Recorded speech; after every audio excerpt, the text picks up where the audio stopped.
We have a Prime Minister, Keir Starmer, who may be in from terrorist acts committed against his property by foreign nationals. In the case that we know so far, a Ukrainian foreign national. That's not entirely fanciful, because the Ukrainians are definitely involved in the 2 assassination attempts on Donald Trump before he became president. That much is obvious. Now, I despise Keir Starmer with every bone in my body, but I do not wish him or his family to come to any harm. What am I talking about? Well, a few days ago, no less than 3 properties, either belonging to or formerly belonging to Keir Starmer, the British Prime Minister, were attacked and firebombed, and the fire brigade had to valiantly race to the rescue of the property. Neither Keir Starmer nor his family were present in any of the properties, although his sister-in-law and her family were present in one of them. Quite quickly, the British police apprehended a 21-year-old Ukrainian from Sydenham. Now, Sydenham is a very long way in the south of London from the properties which were all in the north of London. It's not clear, because we haven't been told, how the police managed so swiftly to trace the arsonist. And the attempt to create fire, to endanger life and property, is a serious offense. And I'm going to try very hard not to stand on any legal eggshells that might be problematic for the prosecution of the case. The last thing, of course, we would like to do is adversely affect the course of justice by probing too deeply into the arson that now on social media practically everybody is talking about. I asked the following question on Twitter, and 1 million people viewed it in 21.5 hours. My question was this: how did a 21-year-old Ukrainian male model, for that is what he turned out to be, know the location of former properties of the Prime Minister Keir Starmer and current properties owned but not occupied by Keir Starmer, and a motor car formerly owned by Keir Starmer? How could a 21-year-old with, by all accounts, little command of the English language, how could he have known where to find these properties and this motor car? And why would he want to set them on fire? Why would he want to commit the serious offense of arson to the endangerment of life, which, if convicted, will see him in prison for many years? These are legitimate questions, and they would normally, in normal circumstances, if Britain had journalists, if Britain had broadcasters, if Britain had the kind of journalists that even in the 1960s, during the Profumo scandal, never mind in the 1970s, in the era of World in Action, in the era of the Insight team in the Sunday Times, or even at the low end of the market, Neville Beck, of not so fond memory, of the not so fondly remembered News of the World. In normal times, when we had normal journalists, we would today know all about this 21-year-old Ukrainian male model. We'd have had pictures of him in his underpants. Actually, oh wait, we have more or less pictures of him in his underpants. Now, when I say male model, I'm not necessarily talking euphemistically. He may well have been a male model, but starting out in his career as a male model. He advertised himself as a male model at the extraordinary low rate of £20 per hour. Moreover, he was ready for the first photo shoot to give the first hour for free. So this was a young man of great entrepreneurial spirit. No doubt he was determined to break into the world of male models. Now, the cynical amongst you might be imagining that the man that is under arrest was ready to offer other services. And you would be right. He also advertised himself as a roofer. He was ready to fix your roof. I don't know, maybe fix your back door at the same time as fixing your roof. But I have no evidence that he was, as is being widely now reported, a rent boy. And even if he was a rent boy, that does not necessarily link him to the Prime Minister Keir Starmer at all. I've told you many times, but let me say it again, to clear up any misapprehension that there might be. I don't know or care anything about the sexuality of the victim of these crimes. And it's not relevant what the sexuality of the victim of these crimes is. I don't know if Keir Starmer prefers men or women, and I don't care. I don't care whether he's a top or a bottom. I don't care if he's active or passive. I don't know, and I don't care. But if our Prime Minister is at risk, either from terrorist attack or from a blackmailer, then I believe that we must be told. We must be told if our Prime Minister was the victim of arson attacks mounted by a foreign national on behalf of a foreign power or a foreign organization. That much is obvious. He was a Ukrainian. What kind of a Ukrainian? His father says a patriotic Ukrainian who does not speak Russian. That makes him a Western Ukrainian. That makes him a supporter of government of President Zelensky. That Prime Minister Keir Starmer is the world's foremost advocate for. Would not on the face of it, only on the face of it, seem likely that this attack on Keir Starmer's property, his private property, had anything to do with disappointment in Keir Starmer's political attitude to the Ukraine. But we need to know that. We need to be sure that this person setting these fires in the Prime Minister's properties was not acting for another state, was not acting for another foreign power. And he could have been, for all that we now know.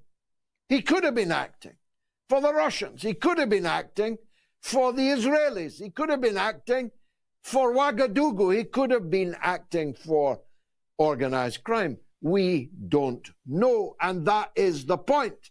This is a matter of heightened public interest. Just because all the reporters in Fleet Street have put down their pens and written nothing about this does not make it other than a matter of the highest public interest.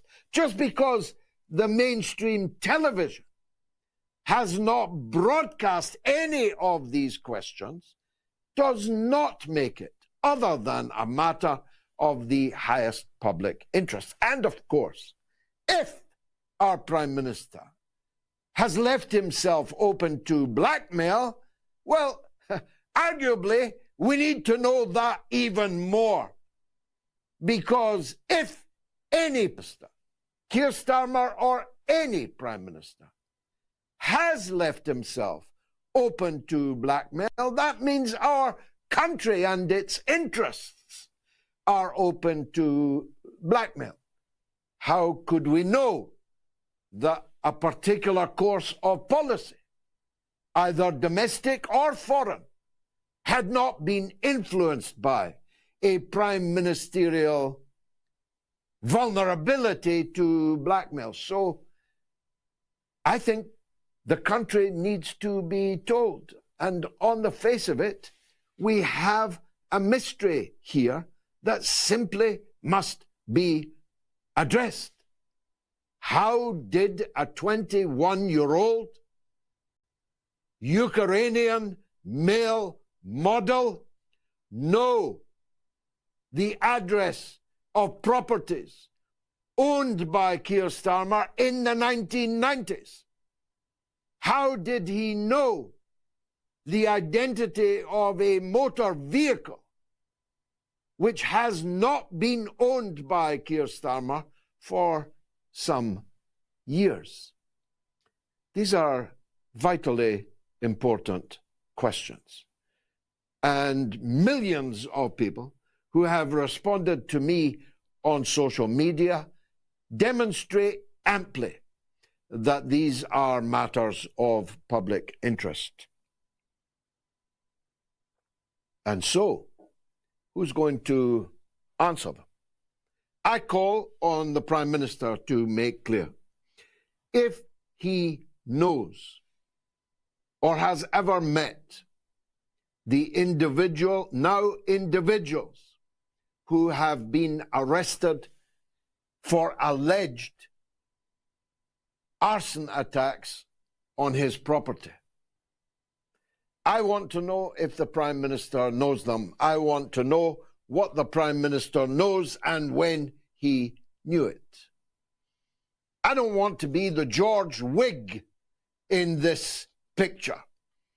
And George Whig had parliamentary privilege and used it ruthlessly to get to the truth of the Profumo affair in the early 1960s. I have no parliamentary privilege, but I do have a voice that is heard.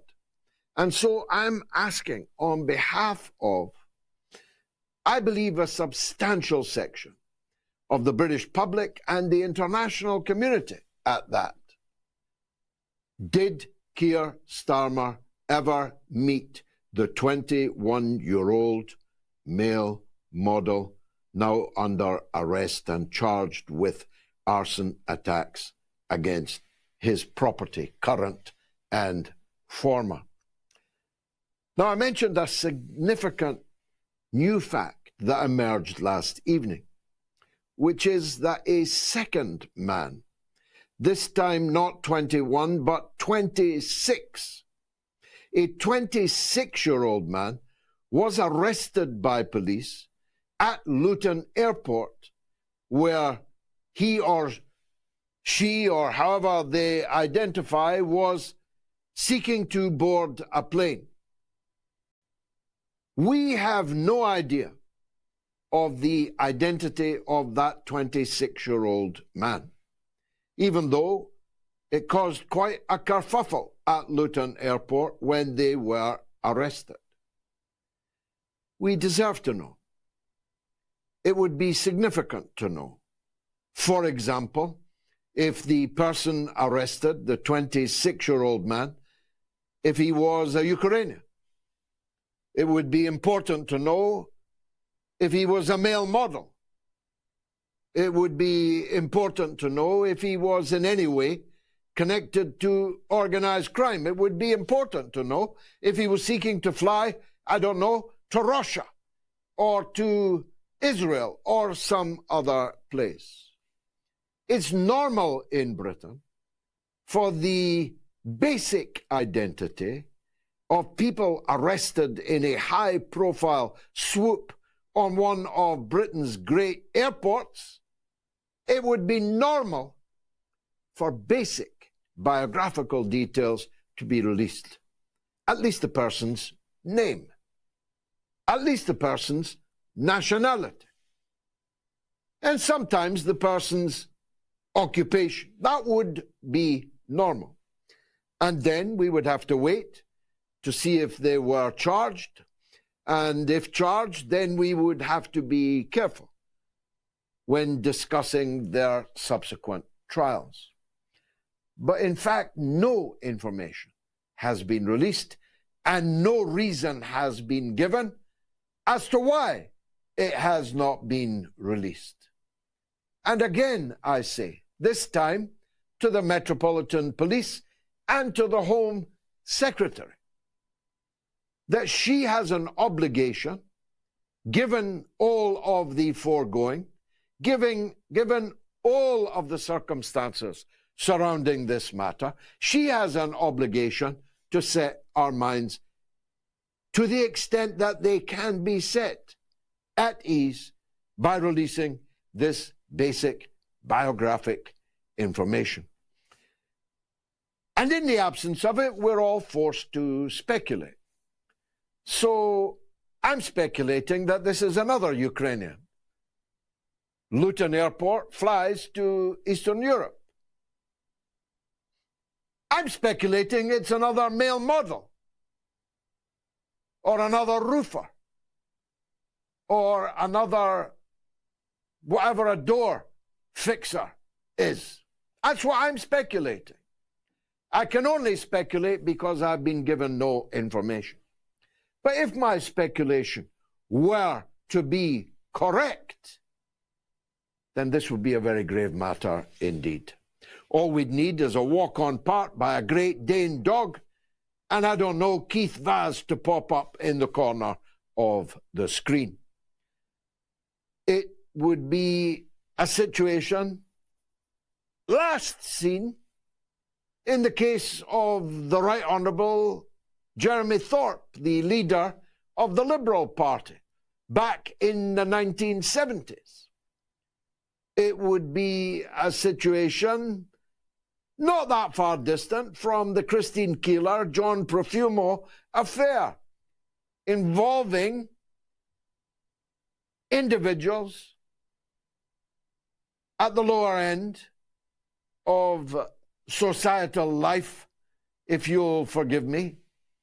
I don't have a high opinion of the kind of male model that this fellow appears to be, but it would be a very strange conjunction, a very strange set of circumstances that would require reassurance from the front bench, either from the Home Secretary or from the Prime Minister.